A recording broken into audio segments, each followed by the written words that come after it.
Oh, hi, Seth. I'm so excited that you're here. I've been waiting for this moment for God knows how long. So thank you so much for joining me today. Oh, the pleasure is mine. And thank you for showing up the way you do. It makes a difference for a lot of people. Oh, thank you, Seth. I appreciate it. And before I do anything, of course, an introduction is due because, it's ridiculous how much you've done so far. So, first of all, Seth Godin is a writer, entrepreneur, and educator. He is the creator of Seth's blog, a popular online destination filled with advice on marketing, work values, and team building. He's the author of numerous best selling books, including Linchpin, Are You Indispensable? Tribes, We Need You to Lead Us, and Purple Cow, Your Business by Being Remarkable. We're chatting about his incredible book, The Dip, a little book that teaches you when to quit, which was, I think, your 10th book at the time, though I think your most recent work is The Practice, Shipping Creative Work. So, without further ado, uh, I have like a million and one questions, Seth. So I'm going to be shoot through All right, them. let's rock and roll. Amazing. So yeah, I can't believe it. You wrote the book The Dip in 2007. So why do you feel that was the right time to write like a short book? And do you feel the advice has changed at all? I think that the length of a book is determined by what the book wants to be, not what I need it to be. And the time is always right to publish a short book that packs a punch because the books that people want to read are short ones. Yeah. I've learned there's no kidding there at all. No, definitely not. It definitely helps having a short book. And so, okay, I've got to ask because, I've heard this term before, but I was like, is quitting early the same as failing fast? No, they're not related at all. Failing fast means that there is a lock in front of you, a safe that's locked, and you have to crack the safe. Well, the best way to do it is to start now and start trying combinations to see which one opens the safe. If you wait until you're sure you have the perfect one before you even try, you're never going to get started. You learn something every time you try the wrong combination. But quitting is realizing you cannot open the safe, walking away and doing something productive instead. And so failing fast is an exploration, whereas quitting is about allocation of resources, focus, and energy.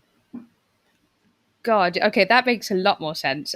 Because yeah, I was just like, like you always hear these terms, and it's just like, is it the same? And I was like, it's good to know that to clarify that. So thank Well, you. that's a And great question. yeah, and because it was the first thing that I thought of, and I was like, oh gosh, have I been quitting too early or failing fast? I'm not sure. So okay, so if we're trying to be on top all the time, isn't that a lot of pressure? Well, the idea that your podcast is about being, the thing is, no matter what we do, we're going to be. Hmm. No matter what our narrative is, the world is going to go on with or without us. So the question is, what's your narrative and is it helping you? If you try, to quote Yoda, then it's going to be hard to be because trying and being aren't always related to each other. If you can't find learning or opportunity or satisfaction unless you are in first place in the whole world, Mm. well, then you're setting yourself up for a really unhappy future. On the other hand, if you can be of service to people by saying, I intend to be the best choice for them in this moment, then you might be able to do that every day. Right. Yeah, no, that does make sense. But why do you think like being the best is so subjective? Because like my best might not be your best. Exactly. How could it be? And so, what I argue in the book is that best is not up to the creator, it's up to the consumer. Mm. So, if I type into a search engine, please show me the best knitting shop near me, well, I don't want to go to the fourth best knitting shop. Why would I? The very definition of the best one is the one that will serve my needs. And what happens is we filter that priority through our friends or through a search engine or through some other sort of ranking as a proxy for what is the best for us. And this led to the idea of the smallest viable audience, figuring out who exactly, if they knew what you knew and you knew what they knew, Who exactly would say that that's the best one? So here we are on your podcast, which you've been generously creating for what, more than a year, right? Yeah. Long time. Anyone who's listening to this is not listening to something else. We can only listen to one podcast at a time. And so for the person who is listening to it, it is the best choice right now. And to make a podcast that you don't believe is the best choice for anyone is a waste of time. Because why would anyone listen to a podcast that isn't the best choice for them? Oh God, yeah, that's very true. I know it sounds like so straightforward when you say it, but it's strange because you don't really put. We're not practical beings. I find we're just very impulsive and we do things like just without real thought. And that's why I wanted to ask, like, why do you think it's important to quit things in order to be the best? So here's what we got trained to do. You're not from where I'm from. I went to school in the States near Buffalo, which is near 4 hours, 6 hours from New York City. Um, we got trained to not quit, that there's a lot of applause for people who stick it out, who persist. But guess what? Successful people quit all the time. That if you took ballet lessons when you were 3, you're not a ballerina now. Sometime between then and now, you quit ballet so that you could learn to play the flute. And then you quit learning to play the flute so you could learn to be a better partner or whatever you chose to put your energy into. And what I believe is that if we're going to do anything professional, meaning we're asking someone else in the world to trade something of value for it, showing up and saying to someone, well, I'm very, very busy and I'm working on lots of things, this is the best I could do, isn't particularly generous. Instead, what we could do is say, I've tried to have empathy for you and what you need. I tried to see the world through your eyes. And based on that, I have given up lots of other things I could be doing and put the effort into this one thing that here in this moment is the thing that you really want. And the fact is, someone else is doing that. And if you don't do that, that person's going to get the sale you're looking for, the connection that you seek. So, what we have to do is say, you know what? I can't simultaneously be a great pediatric nurse, be a great nuclear engineer, and be a great politician. Because if I try to do all three of those things, I'm going to be mediocre at all three, as opposed to being really good at the thing that I'm going to commit to. Yeah, it's oh God, it's so hard sometimes, you know. Like when you, I don't know if you're similar to me, but I always end up having like a million hobbies, and Mm-hmm. um, and it just drives me mad because then it becomes a chore after a while, and that's the thing. It's like, how do you know when to quit? Right. So, first, I need to distinguish hobbies. Mm, Actual hobbies are just for you. mm, And if it's just for you, do whatever you want. Don't compare yourself. Don't measure because it's just for you. mm, What I am talking about is anything that is for someone else. And so that's the difference between someone who likes to cook for themselves and someone who wants to open a restaurant. mm, If you're going to open a restaurant and you're going to say, our menu is longer than anybody else's, well, then it better really be longer than everybody else's, and you better be hoping to attract people who are attracted to a long menu. Or you can say we're the best fried tofu restaurant in Great Britain, and then that better be true because that's the thing you're betting on. And what I don't answer in the book is a specific step-by-step way to know when to quit, mm, because the purpose of the book is to just get you looking for that math because it's going to be different for every person. But here's a couple of the hints. Has anyone in history who has what you have ever gotten through the dip from the frustrating part to the other side where it works out? Like, how many people in history have ever, without a record label, starting from a place that's outside the music industry, made a record that has become a number one worldwide bestseller pop hit? Because if that's your goal, I got to tell you, you're not going to get there by sitting in your bedroom with some software.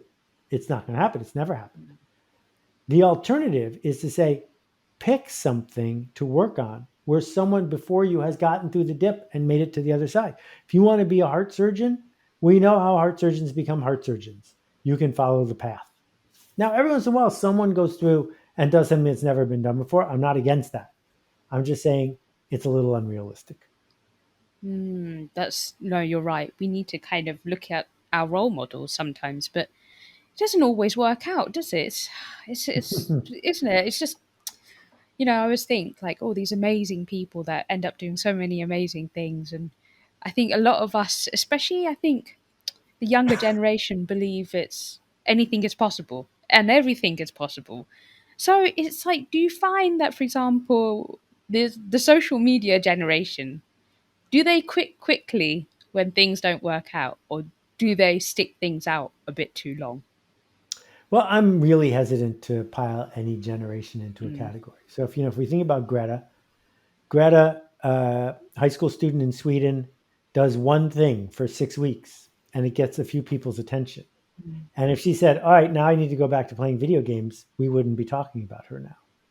mm, But this young woman has dedicated her life, and she shows up and she shows up and she shows up, and it's not like the United Nations called her 6 weeks into the whole process.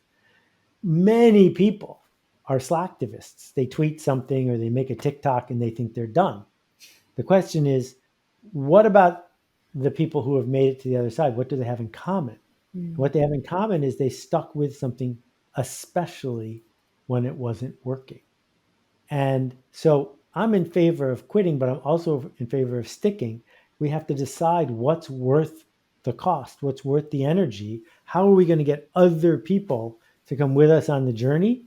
Because that is, in fact, the way the world changes. It doesn't change because it's the tweet of the moment, it doesn't change because it's a trending hashtag.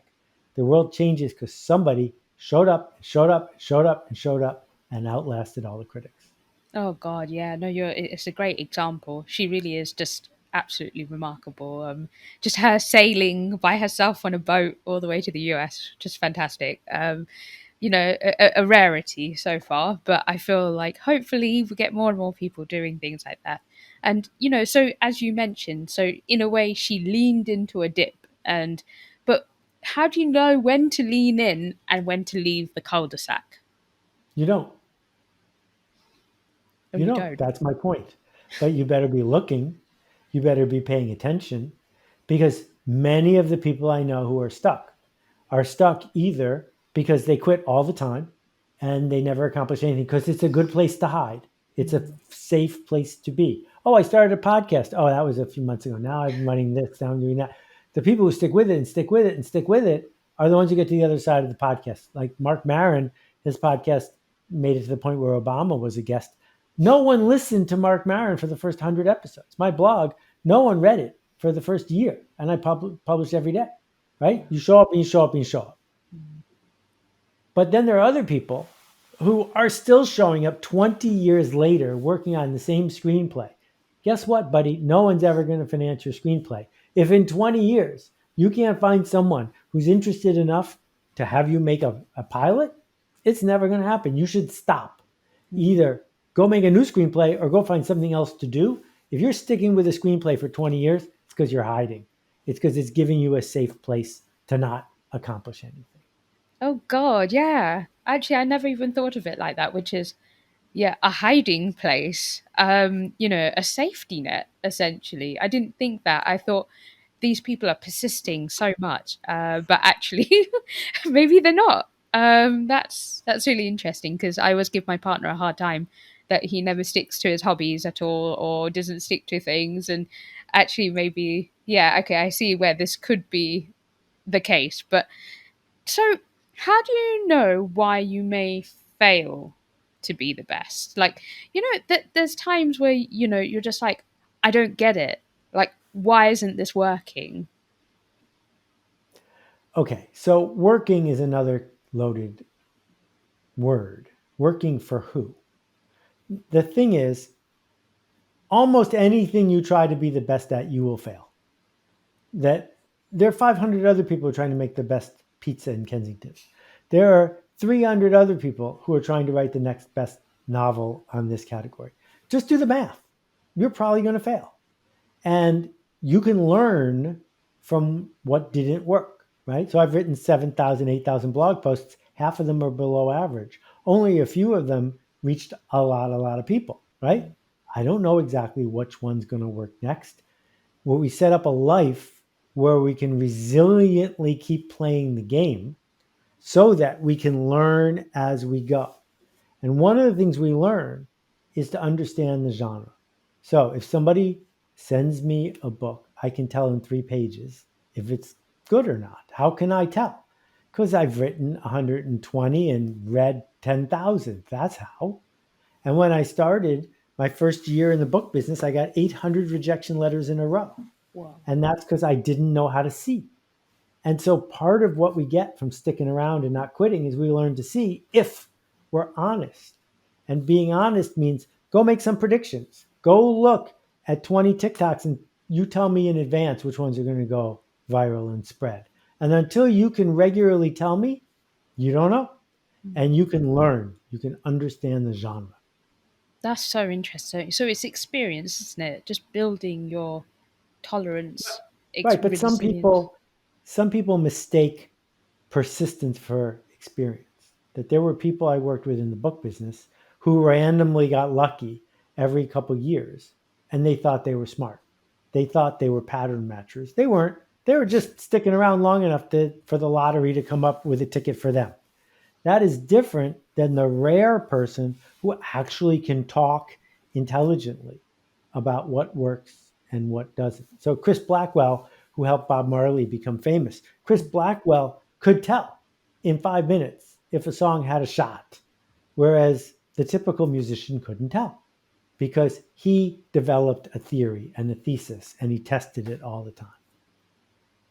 God, I need to check out that Chris Blackwell story because that's really interesting. I didn't realize it was just being discovered like that, but from someone who has the experience.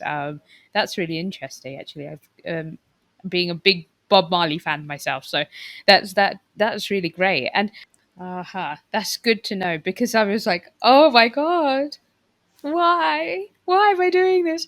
But no, that's at least a bit hopeful, so thank you, Seth. I really appreciate it. Also hope for anyone else listening that to continue or doing something that's worthwhile. So I appreciate it.